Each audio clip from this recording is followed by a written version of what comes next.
नमस्कार सभी बच्चों को स्वागत आपके अपनी YouTube चैनल आपके अपने परिवार जीके बाय जीनियस वासन ने हमने हरियाणा जीके की एक श्रृंखला शुरू कर रखी है।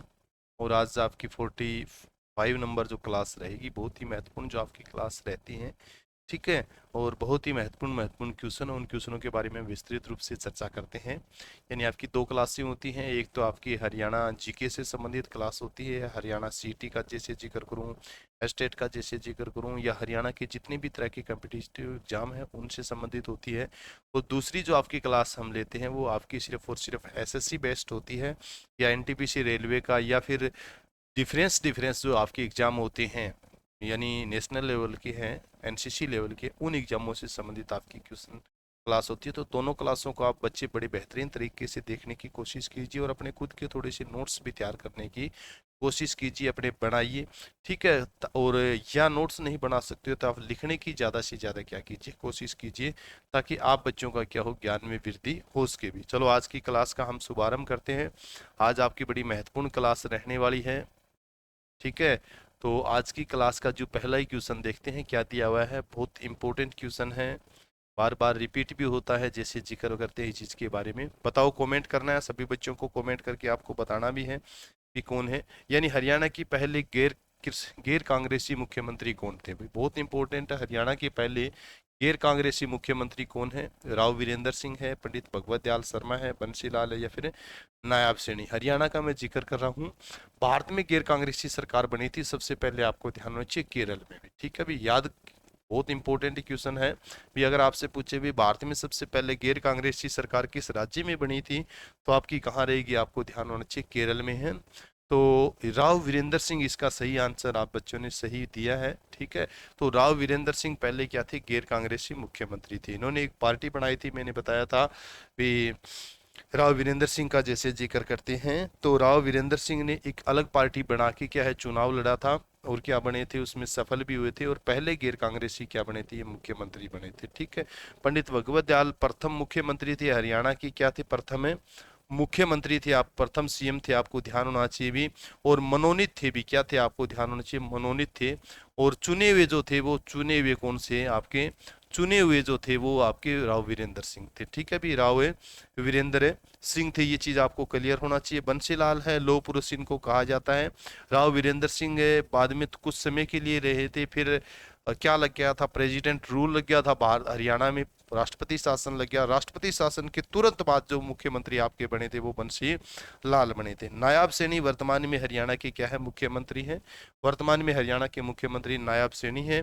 और लाडवा से क्या है, ये आपके विधायक है भी, ठीक है। तो राव वीरेंद्र सिंह आपको जरूर पढ़ना है, पहले गैर कांग्रेसी मुख्यमंत्री थे, ये भी याद होना चाहिए भी। पहले क्या थे, गैर कांग्रेसी मुख्यमंत्री थे, और चुने हुए मुख्यमंत्री भी थे। हरियाणा विशाल पार्टी का जैसे जिक्र करते हैं, उगता सूरज इनका क्या था, चुनाव निशान था। चलो नेक्स्ट क्वेश्चन पे चलते हैं। नेक्स्ट क्वेश्चन भी बहुत इंपॉर्टेंट है आपका। हरियाणा की प्रसिद्ध खिलाड़ी सविता पूनिया का संबंध किस जिले से, बार बार आता भी है, आपका क्वेश्चन बताया भी है मैंने। हरियाणा की प्रसिद्ध खिलाड़ी है सविता पूनिया, किस खेल से जुड़ी हुई है, आपकी हॉकी से जुड़ी हुई है। किस खेल से जुड़ी है, आपकी हॉकी से जुड़ी हुई है। सविता पूनिया का संबंध किस जिले से है, सिरसा, जींद, कुरुक्षेत्र, या फिर हिसार से, ठीक है भी।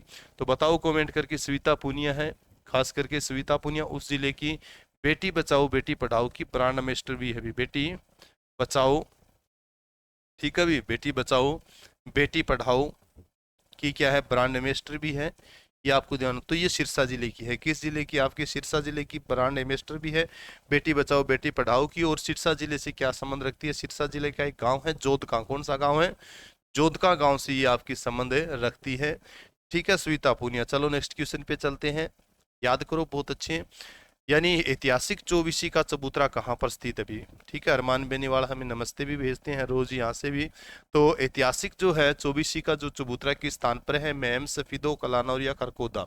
ये चौबीसी का जो चबूतरा है, खास करके मैं जिक्र करूं, यहाँ पर क्या लिए जाते हैं, फैसले लिए जाते हैं। यानी उसके गांव, आसपास के जो गांव हैं, मैम चौबीसी कहा जाता है, इसके आसपास के जो, ठीक है। तो कहाँ का रहेगा, ये कहाँ रहेगा, आपका महम में रहेगा अभी, क्या रहेगा आपका, महम। और महम के आसपास के गांव जब किसी तरह का कोई डिसीजन लेते हो ना, किसी चीज का जो मतलब फैसला जो लेना होता है, तो वो इसी चबूतरे से क्या लिया जाता है, फैसला लिया जाता है। तो ये महम में रहेगा भी, ठीक है। महम को ही प्राचीन काल में क्या कहा जाता था, महस्त कहा जाता था, सफीदो जींद में है, ठीक है, जिसको सर्प दमन कहा जाता है भी, क्या कहा जाता है, सर्प दमन इसका प्राचीन नाम था, ठीक है। कलानौर रोहतक में, अभी कलानौर क्या है आपका, रोहतक में है। खरगोदा जो आपका रहेगा सोनीपत में रहेगा। एक बड़ी बड़ी बात ये भी है, ये चारों की चारों आपकी विधानसभा सीट भी है, ठीक है। चलो नेक्स्ट पे चलते हैं। नेक्स्ट आपका दिया हुआ है, यानी वाल्मीकि आश्रम किस जिले में स्थित है भी, अच्छा क्वेश्चन है, याद करो। वाल्मीकि आश्रम किस जिले में स्थित है? सिरसा में है, थानेसर में है, हिसार में, या फिर कलानौर में? वाल्मीकि है, संस्कृत कवि थे, आपको ध्यान रखिए क्या थे ये, संस्कृत कवि थे। और वाल्मीकि जी ने किसकी रचना की थी? रामायण की भी। किसकी रचना की थी आपको ध्यान होना चाहिए, रामायण की इन्होंने रचना की थी। रामायण में हम किसके बारे में पढ़ते हैं? राम के बारे में पढ़ते हैं भी, ठीक है। राम और प्लस सीता का जैसे जिक्र करते हैं, सारे के सारी चीजें, और अलग अलग कांडों में, कांड बोलते हैं इसको, जैसे सुंदर कांड है, बाल कांड है, किष्किंधा कांड है, इसके अंदर क्या हुआ था, ये बंटा हुआ था रामायण। तो रामायण की रचना की थी महर्षि वाल्मीकि ने। तो बहुत इंपॉर्टेंट है, ये थानेसर में है भी, ठीक है। वाल्मीकि जो आश्रम कहाँ रहेगा आपका? थानेसर में रहेगा भी, ठीक है। नेक्स्ट क्वेश्चन पे चलते हैं। नेक्स्ट क्वेश्चन भी बहुत इंपॉर्टेंट है आपका। हरियाणा सरकार ने शहीद उधम सिंह की शहादत पर किस दिवस को, तारीख को अवकाश घोषित किया भी? हरियाणा सरकार ने शहीद उधम सिंह भी, ठीक है, 31 जुलाई प्रतिवर्ष, 31 अगस्त, या फिर प्रतिवर्ष, या फिर 31 जनवरी, या फिर इनमें से कोई नहीं भी। शहीद उधम सिंह की शहादत पर है, शहीदी शहादत दिवस इसको घोषित किया गया है, क्योंकि आपको ध्यान होना चाहिए कब किया गया, तो आप सभी बच्चे बता ही देंगे इसको, 31 जुलाई प्रतिवर्ष भी, 31 जुलाई को, क्योंकि 31 जुलाई आपको ध्यान होना चाहिए, 31 जुलाई 1940 को क्या हुए थे? शहादत हुई थी किसकी? शहीद उधम सिंह जी की। आपको ध्यान होना चाहिए शहीद उधम सिंह का जन्म 1899 में हुआ था, और 1940 में इन्होंने शहादत दे दी थी, ठीक है।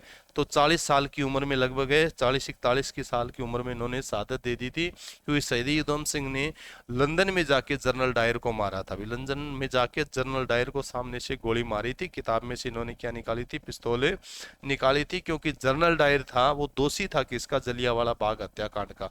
तो शहीद उधम सिंह को आपको पढ़ना चाहिए, 31 जुलाई 1940 को इनकी ठीक है भी मृत्यु हुई थी, इसीलिए 31 जुलाई को शहादत दिवस घोषित किया है हरियाणा सरकार ने। चलो नेक्स्ट। हरियाणा में कुम्हारिया गांव का जिक्र किया अभी। कुम्हारिया नाभिकीय संयंत्र स्थल कहाँ स्थित है? हरियाणा में कुम्हारिया नाभिकीय संयंत्र कहाँ स्थित है? ये कुम्हारिया एक गांव है, उस गांव में आपका ये नाभिकीय संयंत्र स्थित है भी। मैंने कई बार आपको बताया भी है। फरीदाबाद, फतेहाबाद, शाहबाद, या फिर हिसार भी, ठीक है। बताओ भी कमेंट करके। 2800 700 गुणा 4 आपको ध्यान होना चाहिए, 2800 मेगावाट की ये परियोजना है, नाभिकीय संयंत्र यहाँ पर लगा हुआ है। मैंने कई बार आपको बताया है भी है भी 2014 में इसका उद्घाटन किया था, किसने? आपको ध्यान होना चाहिए, पूर्व जो प्रधानमंत्री थे हमारा, दिवंगत प्रधानमंत्री कहेंगे, मनमोहन सिंह ने भी। किसने किया था इसका उद्घाटन? मनमोहन सिंह ने किया था, आपको ध्यान होना चाहिए। तो ये रहेगा फतेहाबाद जिले में, ठीक है भी। गोरखपुर जो पढ़ते हो ना, गोरखपुर प्लांट जो है, गोरखपुर प्लांट को ही कुम्हारिया प्लांट के नाम से जाना जाता है, क्योंकि गोरखपुर और कुम्हारिया गांव दोनों गांवों की क्या है, उसके अंदर जमीन शामिल की गई थी। तो ये फतेहाबाद में रहेगा। किस जिले में रहेगा आपका? फतेहाबाद में रहेगा भी, ठीक है। तो अच्छा क्वेश्चन था, याद होना चाहिए इस चीज के बारे में भी, मैंने कई बार आपको बताया भी है। नेक्स्ट क्वेश्चन है आपका, किस स्थान पर मेट्रो सुविधा नहीं है भी? किस स्थान पर मेट्रो सुविधा नहीं है, ये आपको बताना है भी। बताओ किस में नहीं है मेट्रो सुविधा? नहीं है। दिल्ली से झज्जर है, दिल्ली से फरीदाबाद, दिल्ली गुड़गांव, दिल्ली से सुमेरपुर, बादली, ठीक है भी। तो मेट्रो जो आपकी है, खासकर डीएमआरसी का हम जिक्र करते हैं भी, डीएमआरसी के अंतर्गत आती है। डीएमआरसी की स्थापना हुई थी 1995 में। कब हुई थी? DMRC, Delhi metro rail corporation बोलते हैं इसको। ई श्रीधरन का जिक्र करें भी। ई श्रीधरन जो है ना, ई श्रीधरन जो है, जिसको मेट्रो मैन के नाम से जाना जाता है। ई श्रीधरन को किस नाम से जाना जाता है? मेट्रो मैन के नाम से जाना जाता है। तो डीएमआरसी की स्थापना 1995 में हुई थी, और इसी डीएमआरसी ने, आपको ध्यान होना चाहिए, 2002 में जो मेट्रो चला दी थी, कहां पर? दिल्ली में भी। कहां पर चलाई थी इन्होंने मेट्रो? सबसे पहले दिल्ली के अंदर। शाहदरा से 30 हजारी का मैं जिक्र करूं, शाहदरा सबसे पहले दिल्ली में मेट्रो 2002 में उद्घाटन किया था अटल बिहारी वाजपेयी ने। तो वो चली थी आपकी शाहदरा से इसके बीच में, 30 हजारी के बीच में। तो ये उसी कड़ी में आती है। तो दिल्ली से झज्जर आपकी मेट्रो ट्रेन नहीं है भी, जबकि दिल्ली से फरीदाबाद जाती है, दिल्ली से गुड़गांव भी जाती है, इफ्को चौक का जिक्र करते हैं, दिल्ली से आपकी सुमेरपुर बादली भी जाती है, परंतु दिल्ली से झज्जर मेट्रो नहीं है। मेट्रो की शुरुआत भारत में सबसे पहले की गई थी 1984 में, कोलकाता का मैंने कई बार आपको बताया, ठीक है भाई। नेक्स्ट क्वेश्चन आपका दिया हुआ है, यानी हरियाणा में सर्वप्रथम रेलगाड़ी कहाँ पर चली थी, ये आपका है भाई। बताओ भाई, हरियाणा में सर्वप्रथम रेलगाड़ी कहाँ पर चली थी भी, ठीक है। नारनौल से कैथल, दिल्ली रेवाड़ी, या सिरसा, हिसार सिरसा, या फिर दिल्ली से अंबाला। भारत में जो रेल चली थी सबसे पहले मैंने आपको बताया भाई 16 अप्रैल 1853 को। कब चली थी? 16 अप्रैल 1853 को चली थी। किसके बीच में चली थी? बंबई से थाने के बीच में। किसके बीच में चली थी? बंबई से थाने के बीच चली थी। कितने किलोमीटर का सफर तय किया था इन्होंने? 34 किलोमीटर का सफर है तय किया था। तो हरियाणा में सबसे पहले चली थी दिल्ली और रेवाड़ी के बीच में। दिल्ली और रेवाड़ी, ये हरियाणा का सबसे प्राचीन रेलवे स्टेशन है। मैं जिक्र करूं 1873 में स्थापित किया गया था। कौन सा? आपका रेवाड़ी। तो दिल्ली रेवाड़ी के बीच में हरियाणा में सबसे पहले क्या चली थी? ट्रेन चली थी, ठीक है। नेक्स्ट क्वेश्चन दिया हुआ है आपका, हरियाणा सरकार ने अपना पहला खाद्य बैंक कहाँ पर आरंभ किया गया है, ठीक है भी। हरियाणा सरकार के द्वारा अपना पहला खाद्य बैंक कहाँ पर प्रारंभ किया? भिवानी, रेवाड़ी, अंबाला, या फिर गुरुग्राम। बताओ भाई, खाद्य बैंक जो है इसको एटीएम भी कहा जाता है, अनाज एटीएम के नाम से भी इसको जाना जाता है। पहला अनाज एटीएम कहाँ पर खोला गया था? हरियाणा सरकार के द्वारा, ठीक है भी। ये आपको बताना है भी, बहुत इंपॉर्टेंट है, पूछा भी गया है बार बार ये क्वेश्चन आपका। ये गुरुग्राम में है भी। कहाँ पर? आपका गुरुग्राम में पहला अनाज बैंक या अनाज एटीएम कहीं पर खोला गया था, तो वो रहेगा आपका गुरुग्राम में। चलो नेक्स्ट में, निम्नलिखित में से कौन सा शब्द हरियाणा को स्पष्ट करता है भी? करमवीर ने बड़े क्वेश्चन बना बना के भेजे हैं भाई। निम्न में से कौन सा हरियाणा शब्द का अर्थ स्पष्ट करता है भी? ठीक है, हरि का अरण्य है, हरित अरण्य है, ठीक है भी। भगवान शिव का घर है, या ये सभी भी? तो ये सभी आएगा भी, ठीक है भी। हरि का अरण्य है भी, हरियाणा जो है ना वो हरि का अरण्य है। अरण्य मतलब होता है जंगल, वन होता है भी। हरित अरण्य है, हरा जंगल है। हरित प्रदेश भी है, ब्रह्मव्रत भी कहा जाता है, ब्रह्मा की वेदी भी कहा जाता है, ब्रह्म ऋषि क्षेत्र के नाम से भी इसको जाना जाता है, श्रीकंठ जनपद के नाम से भी। अलग अलग समय में अलग अलग क्षेत्रों के अलग अलग नाम इसको दिए गए थे भी, ठीक है। चलो नेक्स्ट पे चलते हैं। निम्नलिखित में पुस्तकों में, बहुत अच्छा क्वेश्चन है ये भी आपका, निम्नलिखित पुस्तकों में से कौन सी पुस्तक में हरियाणा में बहने वाली नदियों का उल्लेख मिलता है भी? बताओ भाई, निम्नलिखित पुस्तकों में से कौन सी पुस्तक में हरियाणा में बहने वाली नदियों का उल्लेख मिलता है? अष्टाध्यायी है, वामन पुराण है, स्कंद पुराण है, या फिर महाभाष्य है। अष्टाध्यायी जो आपकी है ये पाणिनि ने लिखी थी। किसने लिखी थी? पाणिनि ने लिखी थी। अष्टाध्यायी का जिक्र करें तो व्याकरण है, संस्कृत क्या है? ये व्याकरण है। पढ़ रहा हूं भाई, संस्कृत व्याकरण है।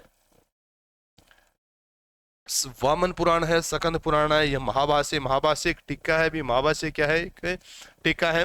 तो वामन पुराण में हमें क्या मिलता है? नदियों के बारे में जिक्र मिलता है भी। वामन पुराण है, महाभारत है, या फिर ऋग्वेद का जिक्र करें ना तो उसमें हमें हरियाणा के अंदर बहने वाली नदियों का क्या मिलता है? वर्णन मिलता है भी, ठीक है। चलो नेक्स्ट पे चलते हैं। नेक्स्ट भी बहुत अच्छा क्वेश्चन है भी आपका। नेक्स्ट है, हरियाणा राज्य को कितनी कृषि जलवायु क्षेत्र में विभाजित किया गया है? हरियाणा जो है ना, उस हरियाणा राज्य को कितने कृषि जलवायु क्षेत्र में विभाजित किया गया है? 2, 3 या 4 या फिर 5 भी? बताओ कमेंट करके भी, कितनी क्षेत्र में इसको विभाजित किया गया है? बता दोगे सारे के सारे बच्चे, कोई दिक्कत वाली बात नहीं है।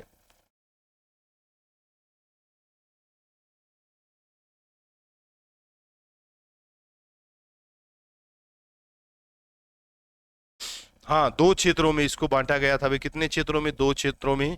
एक तो दक्षिणी पश्चिमी क्षेत्र रहेगा भी। क्या रहेगा? दक्षिणी पश्चिमी क्षेत्र रहेगा, आपको ध्यान होना चाहिए। और दूसरा जो रहेगा वो पूर्वोत्तर क्षेत्र रहेगा भी। क्या रहेगा? आपका पूर्वोत्तर क्षेत्र रहेगा, ठीक है भी। तो एक तो दक्षिणी पश्चिमी आपका क्षेत्र है, जैसे हरियाणा का हम जिक्र करते हैं ना, हरियाणा का जो ये है, तो ये सारे के सारे जो जिले हैं वो दक्षिणी, ये पूर्वोत्तर क्षेत्र में आते हैं। और ये जो आपका जो क्षेत्र है ये दक्षिणी पश्चिमी क्षेत्र के अंदर आपका आता है। तो 2 जलवायु क्षेत्रों में इसको क्या किया गया है? विभाजित किया गया है। एक तो दक्षिणी पश्चिमी क्षेत्र होगा और दूसरा कौन सा होगा? पूर्वोत्तर क्षेत्र होगा भी, ठीक है। बहुत बढ़िया है।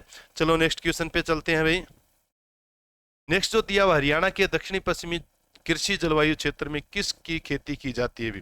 यानी हरियाणा के दक्षिणी पश्चिमी जो कृषि जलवायु क्षेत्र है, जिसका मैं जिक्र कर रहा था ना, किसकी खेती की जाती है, फसलें, सब्जियां हैं, औषधीय पौधे हैं, जड़ी बूटियां, या ये सभी भी।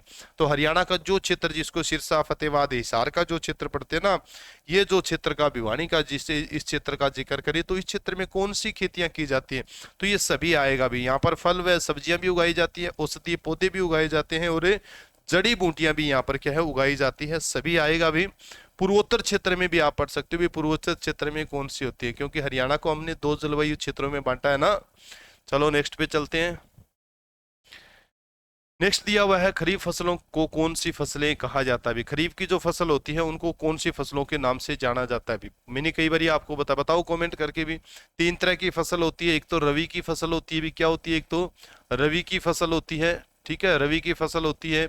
एक 2 नंबर होती है आपकी खरीफ की फसल होती है भी, क्या होती है, खरीफ की फसल होती है, ठीक है, याद करो भी, खरीफ की फसल। और तीसरी जो होती है वो आपकी जायद फसलें होती है भी, क्या होती है, जायद फसलें होती है। तो ये आपको क्लियर होना चाहिए। तो रबी की जो फसल होती है वो अक्टूबर नवंबर में बोई जाती है और मार्च अप्रैल में काट ली जाती है। जैसे हम अभी गेहूं का, सरसों का, चने का जैसे जिक्र करते हैं ना, तो ये फसलें कौन सी आपको ध्यान होनी चाहिए, रबी की फसलें हैं। इसके अलावा खरीफ की फसलें कौन सी होती है, खरीफ की फसलें वो फसलें होती है जो जून जुलाई में बोई जाती है और अक्टूबर नवंबर में काट ली जाती है। खरीफ की फसलें कौन सी होती है, वो फसलें होती है जो जून जुलाई में बोई जाती है और अक्टूबर नवंबर में काट ली जाती है, वो आपकी खरीफ की फसलें होती हैं। जायद फसलें कौन सी होती हैं, जायद फसलें वो होती है जैसे मैंने बताया भी, अक्टूबर नवंबर में बोई जाती है और मार्च अप्रैल में काट जाती है। तो अप्रैल से लेकर जुलाई तक का जो बीच का समय, 1-1.5 महीने का जो समय बचता है, 2 महीने का, उसमें क्या जो सब्जियां बोई जाती है, बेल वाली जो सब्जियां हैं, ठीक है, सब्जियां हम बोई जाती है, वो आपकी जायद फसलें होती हैं। तो खरीफ की जो फसल होगी इसको तो हम क्या कहेंगे, ग्रीष्म फसल कहेंगे भी। किस नाम से जानेंगे इसको, ग्रीष्म फसल कहेंगे भी, ठीक है, ग्रीष्म फसल के नाम से इसको जाना जाता है। वैसे रवि की जो फसल है उसको शीत फसल के नाम से भी हमें जान सकते हैं। तो ये चीज आपको क्लियर होना चाहिए, 3 तरह की जो फसलें हैं। चलो नेक्स्ट पे चलते हैं। हरियाणा किस कृषि, अच्छा क्वेश्चन है, रिपीट भी होता है, हरियाणा की किस कृषि फसल का 60% से अधिक निर्यात करता है भी। बासमती चावल है, चना है, सरसों है, या कपास का भी। तो मैंने कई बार बताया भी, हरियाणा में बासमती जो चावल है ना, जो करनाल में होता है, सबसे ज्यादा कहाँ पर होता है, करनाल में होता है। इसीलिए करनाल को धान का कटोरा भी कहा जाता है। क्या कहा जाता है, धान का कटोरा कहा जाता है। तो धान का कटोरा, इस धान को क्या, बासमती जो धान है उसको हम क्या करते हैं, निर्यात करते हैं। सबसे ज्यादा क्या किया जाता है, इसका निर्यात किया जाता है, ठीक है। चलो नेक्स्ट पढ़ेंगे। नेक्स्ट जो आपका दिया हुआ है, हरियाणा प्रदेश का कौन सा जिला शीर्ष मक्का उत्पादन जिला है भी। बहुत बढ़िया क्वेश्चन है भी, हरियाणा प्रदेश का कौन सा जिला शीर्ष मक्का, ठीक है भी, मक्का उत्पादन जिला है। पंचकुला, रेवाड़ी, सोनीपत या फिर अंबाला। मक्के का वैसे मैंने कई बार आपको बताया भी, मक्के की जो जन्मस्थली है वो अमेरिका है भी। मक्के की जो जन्मस्थली क्या है आपको ध्यान चाहिए, अमेरिका है। और मक्के में भी जैसे कई क्वालिटियां होती हैं, जिससे आप स्वीट कॉर्न पढ़ते हो और एक आम मक्का भी जो हमें पढ़ते हो। तो भारत में सबसे ज्यादा मक्का, तो मैंने आपको बताया था भी, भारत में सबसे ज्यादा मक्का होता है एमएच महाराष्ट्र में, परंतु हम जिक्र कर रहे हैं हरियाणा का। तो हरियाणा में सबसे ज्यादा पढ़ोगे आप पंचकुला में भी। हरियाणा में सबसे ज्यादा मक्के की खेती जो होती है वो कहाँ पर होती है, पंचकुला में होगी भी। कहाँ पर होगी आपकी, पंचकुला है, फिर आप अंबाला जैसे जिक्र कर सकते हो।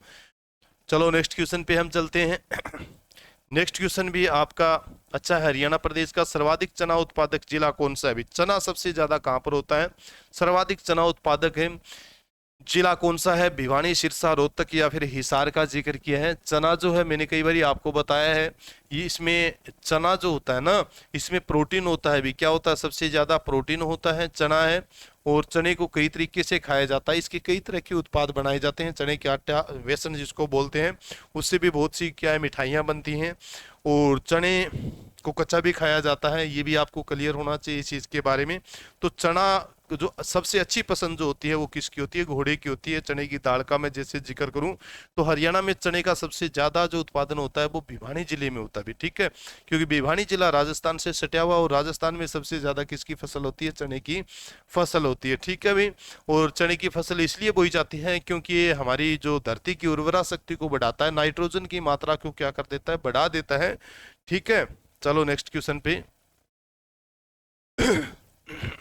नेक्स्ट है, फसल समूह विकास कार्यक्रम के तहत भी, बहुत अच्छा क्वेश्चन है अभी, फसल समूह विकास कार्यक्रम के तहत कौन सी सुविधा का प्रावधान है भी। पिक हाउस है, ग्रेडिंग छटनी है या प्राथमिक प्रसंस्करण या सभी है भी। तो फसल समूह विकास कार्यक्रम है भी, ये फसल समूह विकास एक कार्यक्रम है, इसके अंतर्गत ये सारे के सारे काम होते हैं भी। पैक हाउस भी होते हैं, ग्रेडिंग छटनी भी होती है और प्राथमिक प्रसंस्करण के अंदर भी है। तो ये सभी क्या आएंगे इसके अंदर, आंसर है आएंगे भी। ठीक है, चलो नेक्स्ट पे। नेक्स्ट आपका दिया हुआ है हरियाणा का कौन सा जिला पशुधन के मामले में अग्रणीय है। हरियाणा का कौन सा जिला पशुधन के मामले अग्रणीय है। पंचकुला है, सिरसा, कैथल या फिर हिसार। बताओ भी। पशुधन के मामले में मैंने आपको कई बार बताया भी, विश्व में सबसे ज्यादा पशु पाए जाते हैं भारत में, और भारत में सबसे ज्यादा पशु पाए जाते हैं आपके उत्तर प्रदेश में। किस में पाए जाते हैं, उत्तर प्रदेश में पाए जाते हैं। ठीक है भी, ये याद होना चाहिए। तो ये सबसे ज्यादा हरियाणा में अगर हम जिक्र करें तो हरियाणा में सबसे ज्यादा पशु पाए जाएंगे आपके हिसार में। ठीक है भी, कहाँ पाए जाएंगे, हिसार में। और हरियाणा की सबसे प्रसिद्ध जो भैंस का जिक्र करें तो वो मुर्रा है, आपको ध्यान होना चाहिए, क्या आपकी मुर्रा है। ठीक है भी, तो ये चीज आपको क्लियर होना चाहिए। इसके दूध में वसा की मात्रा बहुत ही ज्यादा होती है, तो हिसार आप पढ़ोगे। मुर्रा सबसे ज्यादा किस जिले में पाई जाती है, जींद जिले में। नेक्स्ट क्वेश्चन दिया हुआ है आपका, यानी जवाहरलाल नेहरू उत्पादक सिंचाई परियोजना राज्य के किस जिले में स्थित है भी। यानी जवाहरलाल नेहरू उत्पादक सिंचाई परियोजना राज्य के किस जिले में सिंचाई की सुविधा प्रदान करती है। सिरसा में, हिसार में, जींद में या फिर महेंद्रगढ़ में। बताओ कमेंट करके। पंडित जवाहरलाल नेहरू भारत के पहले प्रधानमंत्री थे, मैंने कई बार आपको बताया है, जिसको चाचा नेहरू के नाम से भी जाना जाता है। ठीक है भी, भारत एक खोज इन्होंने क्या लिखी थी, पुस्तक लिखी थी। तो ये जो रहेगी आपकी कहाँ रहेगी, महेंद्रगढ़ में भी। ठीक है भी, यानी जवाहरलाल नेहरू उत्पादक सिंचाई परियोजना है, ये किस जिले से संबंधित, आपके महेंद्रगढ़ जिले से संबंधित है। ठीक है भी, याद करो इसको भी। चलो आज की क्लास में इतने क्वेश्चन थे भी। क्लास कैसी लगी आप मेरे को कमेंट करके जरूर बता सकते हैं। क्लास अच्छी लगी तो शेयर भी आप बच्चे कर सकते हो, अच्छी लगे तो, अच्छी ना लगे तो कोई जरूरी नहीं है भी। इसी के साथ सभी बच्चों को जय हिंद, जय भारत, वंदे मातरम।